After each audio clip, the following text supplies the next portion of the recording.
Hi, this is Tam with Talking with Tam, and I'd like to welcome you to my podcast. I will now be using my egg timer for the amount of 15 minutes. That is as long as that YouTube is going to allow me to speak, because they will not accept any of my podcasts that are longer than 15 minutes until I have thousands of downloads. And at this point, that may be a few years, and I am okay with that because I think 15 minutes of your time is quite enough. Everybody has busy lives, and I appreciate you even listening to me for the 15 minutes and listening to my thoughts on my random whatevers, as we say. So since we're down to 14 minutes and 17 seconds, I'd like to thank all the listeners that uploaded or downloaded my last podcast. It took me a few days to kind of get the hang of how to upload a YouTube podcast. It takes approximately 6 hours.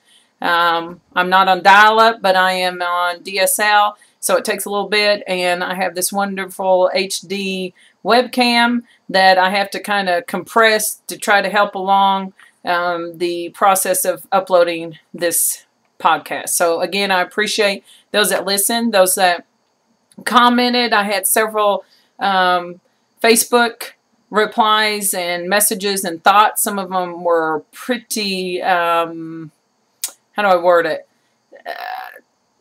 Very, I don't know how to say it. I was not surprised one bit, and that's okay. I ran for school board several years ago, and I've dealt with the public for 25 years. And I'm used to people disagreeing with me, and some of my thoughts are not popular, and that's okay. I know what to expect, and even those friends of mine that think I'm wacky and losing it, and how could I be speaking the way I'm speaking, I'm quite all right with it. I'm at peace. I have decided there are those in life that they have a road that they're going down, and maybe that's the road they're supposed to travel, and I'm choosing to travel another road because in my life right now, this is the way I am going. I'm deciding not to be as negative, to have a little bit more faith in our country, in our leaders, even the leaders that I may not have voted for. At this point, the best thing that we could do for this country is try to give support, give recommendations, and try to work together. To me, that's what the Constitution is all about. And I'll be quite honest, I kind of look at the Constitution like I look at the Bible. I don't think that I have to go to theology school to know what the Bible says. I don't think I need to have a doctrine or doctorate in history, or I need someone to tell me what the Constitution says. I feel like I'm a fairly educated woman, and that I can read the Constitution, although I was not in the brain of our forefathers, and I was not there at the time that the Constitution was written. I think that some people interpret it just like they interpret the Bible. Everybody has their way of thinking on things. What I do think, and this is my opinion, and again, I'm not the guru, but I think that our forefathers meant for us to work together. I think that when we continue to add the negativity, that we are the ones that are indeed bringing down this country. So I am going to stick by that. I feel that with all my being, and I do not feel like it is good for my children to continually be in negativity. And I just have learned to work with people, and not everybody feels the same way. And if certain things are going to happen, like one world power, etc., that is beyond Tam's capability of stopping. I have no delusion that I can stop that.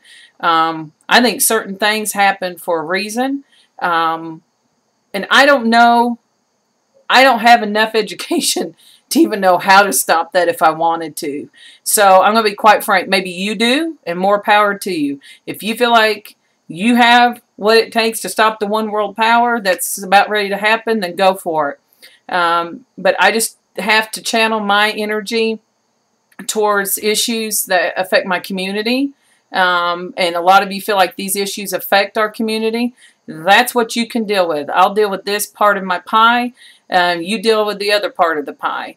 if that's what you feel inclined to do. I am going to deal with the education of children, with the well-being of the children and the elderly in our community. That is what I have done for, well, 25 years of my professional, being a physical therapist assistant. I've dealt with all ages, but in my personal life, I've been very involved with the community in trying to help bring education to children and well-being. So that's where I focus. And I focus in on my personal family, my children, and trying to help them.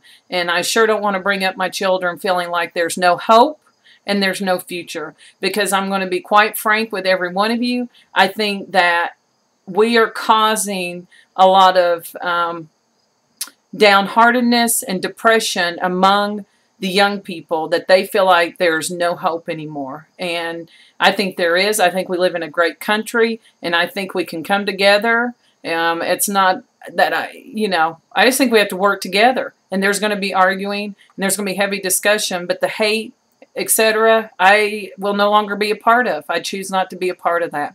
So that's that on that. We have about 8 minutes, so I want to jump ahead and discuss that. President Obama is going to be on September 8th to address the Congress about unemployment. I could rattle off a bunch of numbers for you guys, but you know what? One's too many. There's a lot of discussions about the unemployment. Should they have continue with extensions and things like that? You know, I believe there are some people that truthfully cannot find a job. I know there are people that have been offered a job that I know personally that will not take it because they want to run out their benefits. That's something you have to live with. We have seen people that won't take a job. This has been on television. We know them personally, won't take the job, and then when they run out of benefits, they can't, the job's not there. So, you know, we could argue about all kinds of stuff, but the fact is we still don't have the jobs that we need in this country to get the economy going. And on that, you know, there's big discussion still about the debt ceiling. That's going to be dealt with again at the end of this year. And until we deal with unemployment and this economy, the debt ceiling really doesn't matter, folks. Until we get that train going again, you're not going to be able to deal with the debt ceiling. I don't care what you guys say. So we have really got to get together on the unemployment issue, on education, and getting real about it. So that's all I have to say on that. On Sunday is the 10th anniversary of 9/11. I think every one of us will always remember where we were when we found out. Personally, I didn't have television at the time, and I went in on a Weight Watchers website and saw the discussion that was going on, which I won't repeat. It was very horrific. I didn't know what I had gotten into. I'd never been into a chat room, and my grandmother called me because she knew I didn't have television and asked me, did I know what was going on? I don't think any of us will ever forget that feeling. And I had 2 young children at the time at home and 1 in school, and you just wondered what we were going into, where we were headed with this country. So my heart goes out to the families that were affected by this and to our country. And hopefully we have learned. It'd be nice to get back, although that was a tragedy, and it seemed to bring us together for a while. And I wish we could get back to that, where we could work to make things happen in this country. And then my last thing that I want to talk about is one of my favorite people is Pat Summitt. There you go. I'm a UT fan. And I've had, this is from 1997, 1998. Well, you guys probably can't see all that, but she's one of, as you can tell, she's one of my favorites. I always had dreams that my oldest daughter, who's now 20, would go to play for the University of Tennessee, and my daughter never played basketball, and she played in rec, but never wanted to play the big time. She's one of my favorite ladies, and she announced a couple weeks ago that she's in the beginning stages of Alzheimer's. Just some quick facts on Miss Pat. She was ranked number 11 out of 50 in 2009 for greatest coaches of all time. She had 1,000 victories. She's had 1,000 victories. She's had 8 NCAA championships. She wrote the book Raise the Roof, and that was their undefeated NCAA championship, which is where I get all this from. That was the big year for the University of Tennessee. women's basketball team. She took the women's basketball Olympic 1984 gold. She herself won the gold in Mexico in 1975 and the silver in 1976. She is probably one of my heroes. She has always been a hard worker. I think she displayed that in her conference to let us know what had happened and what's going on with her. She's going to continue to coach. She's a #1 classy lady. Hard worker. She's someone that I think our children can look up to show what hard work can do for you, and determination in whatever you want to do.